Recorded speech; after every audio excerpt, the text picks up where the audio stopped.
आज हम वीआईपीएम पे एक और विक्ट्री सेलिब्रेट करने जा रहे हैं। ये है हमारे ऋतिक, जिन्होंने ऑल इंडिया रैंक हासिल किया है 34 एनडीए में।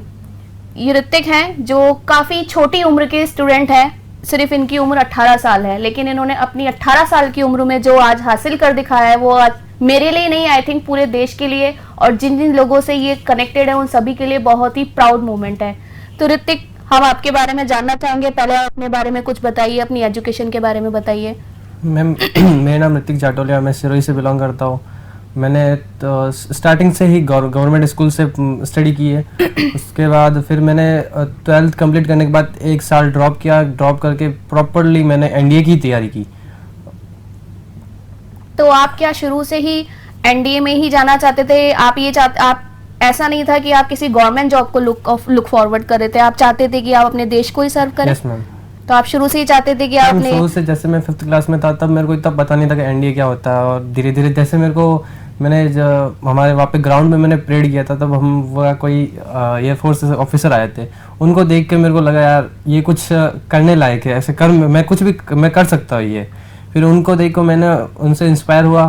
फिर धीरे धीरे मैंने सोचा कि इस एयरफोर्स में किसके थ्रू जाते हैं। जैसे 6, 7, 8 क्लास में आए तब तक धीरे धीरे मेरे को पता चलना चाहिए एनडीए के थ्रू जा सकते हैं। फिर एनडीए के फिर पूरी डिटेल ली एनडीए के बारे में। फिर मैंने उसी हिसाब से 11th में पीसीएम सब्जेक्ट लिया। फिर उसी टाइम से मैंने 10th के बाद से मैंने प्रिपेयर करना स्टार्ट कर दिया था। ठीक, तो क्या आपने अपने स्कूलिंग टाइम में भी कुछ अचीव किया? हाँ मैम। तो आपने परेड में पार्टिसिपेट किया था? Yes ma'am. परेड में पार्टिसिपेट किया, तो उस पर्सनालिटी ने आपको इंस्पायर किया ओवरऑल। तो ऋतिक, एक चीज़ मैं और जानना चाहूँगी, जैसे कि जो हमारे स्टूडेंट्स हैं वो भी बहुत से एग्ज़ाम्स के लिए तैयारी करते हैं।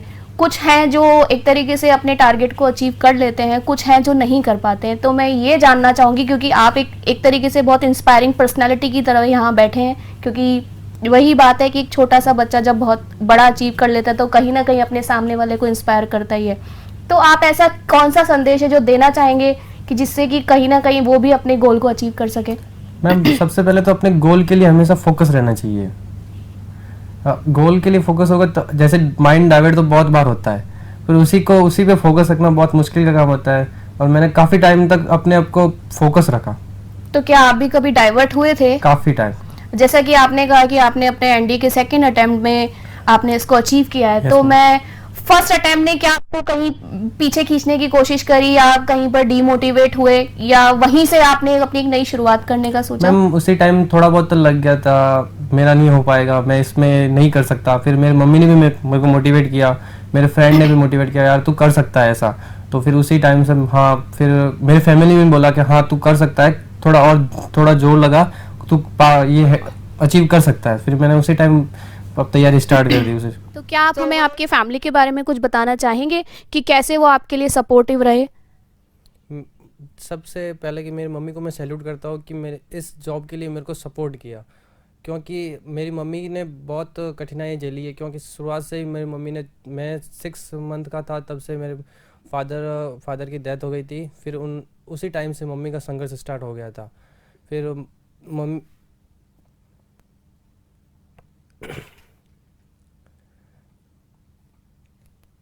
Okay, we can understand his feeling as he said that कि ये सिर्फ 6 मंथ्स के थे और इनके फादर नहीं रहे, बट फिर भी इनकी मदर ने देखो कितना, बोलते हैं तो बहुत डिफ़िकल्ट डिसीजन लिया है कि अपने बेटे को अपने देश के लिए उन्होंने रेडी किया है। तो सबसे पहले एग्जैक्टली जैसा कि ऋतिक ने कहा कि he salutes his mother, even the VIPM team also salute his mother. थोड़ा सा इमोशनल हो गए हैं इस पॉइंट पर आके ऋतिक, तो उन्होंने आपको बहुत ज़्यादा सपोर्ट किया। ठीक है, तो मैं आपसे एक और चीज़ जानना चाहूँगी कि इस पूरी जर्नी के समय पे ऐसा क्या चीज़ था, या ऐसा कौन था जो आपको मोटिवेशन बना रहा, कि जैसा कि आप कह रहे हैं कि हाँ आप भी डिस्ट्रैक्ट तो हुए थे, बट ऐसी कौन सी चीज़ थी जो वापस से? मैम ऐसा काफ़ी बार होता है, पढ़ते पढ़ते जैसे कि लगातार पढ़ते रहते हैं तो यार बोर हो जाते हैं यार, अब थोड़ा बहुत रिलैक्स करते। फिर एक बार मम्मी का चेहरा सामने सोच लेता। एक टाइम मैंने जब तैयारी के लिए जयपुर आ रहा था, एक भैया मेरे मामा के लड़के हैं, उन्होंने मेरे को बताया था तू जब भी निराश होना एक बार अपनी मम्मी का चेहरा इमेज करना। उसी टाइम मैं ये बात हमेशा याद रखता था, जब भी मेरे को लगता है अभी थोड़ा मैं रिलैक्स ले लेता हूँ, और फिर मेरी मम्मी का चेहरा जैसे ही सामने आता है और मैं वापस उसी तरह से वापस तैयारी करने स्टार्ट कर देता हूँ। ओके तो ऋतिक की मदर ने इनके लिए डिसीजन लिया है, आई थिंक मैं तो कहूंगी कि वो भी एक बहुत ही ज्यादा हार्ड डिसीजन है, बहुत डिफिकल्ट है लेना कि अपने सिर्फ इकलौते बेटे को कंट्री के लिए दे देना कि नहीं कि तुम अपनी कंट्री को सर्व करो। तो सबसे पहले तो सल्यूट आपकी मदर को है हमारी तरफ से।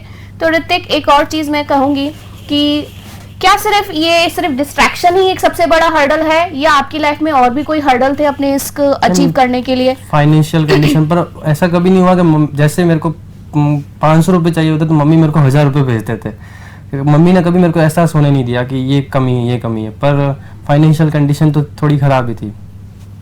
Okay but your mother supported you कि। और मैं बोलना चाहता हूँ कि ये मेरा स्ट्रगल, मम्मी के सामने मेरा स्ट्रगल कुछ नहीं है।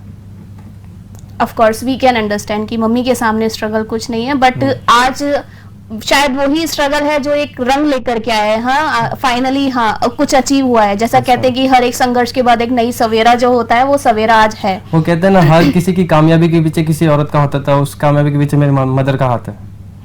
ऑफ कोर्स बिल्कुल बिल्कुल, उसके लिए तो हम खुद कहते हैं कि रियली हम खुद सल्यूट करते हैं आपकी मदर को इस डिसीजन के लिए, और एक जो आपने कंटिन्यूटी बना के रखी, आपके पीछे खड़े रहे वो उसके लिए। तो ऋतिक मैं एक और चीज जानना चाहूंगी कि जैसा कि आपने कहा कि सब्जेक्ट की बात जहां आई, आपने बोला कि आपके पास पीसीएम था, तो मैं ये भी जानना चाहूंगी कि ऐसा कौन सा सब्जेक्ट है जिसके ऊपर आपको हाईली फोकस्ड होना चाहिए to achieve your goal?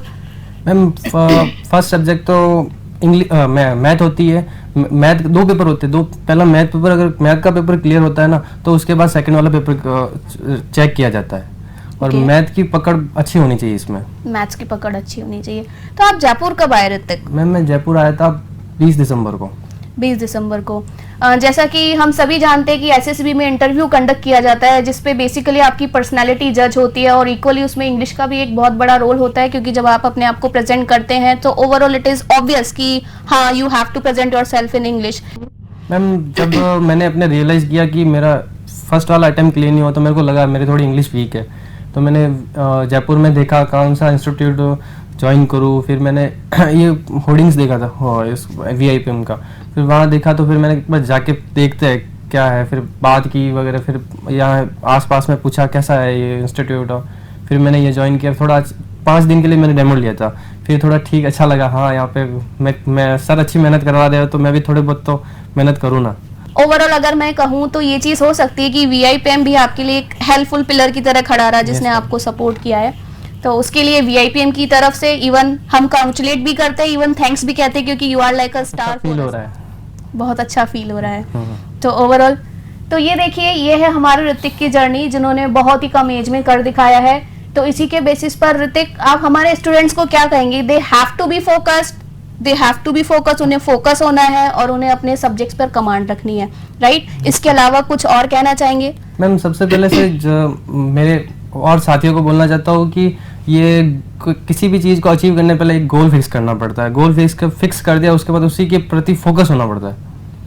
So overall हमारे ऋतिक का जो मैसेज है सभी के लिए जो अपने किसी भी एग्जाम की तैयारी कर रहे हैं, नॉट ओनली फॉर NDA, या आप जिस भी चीज को आप अचीव करना चाहते हैं उसके लिए आपको क्या है, आपको सिर्फ और सिर्फ फोकस्ड होना है। अगर आप जरा सा भी डाइवर्ट होते हैं तो कहीं ना कहीं अपने गोल को कहीं ना कहीं लूज कर जाते हैं। So thank you so much Hrithik for coming here and for making us proud.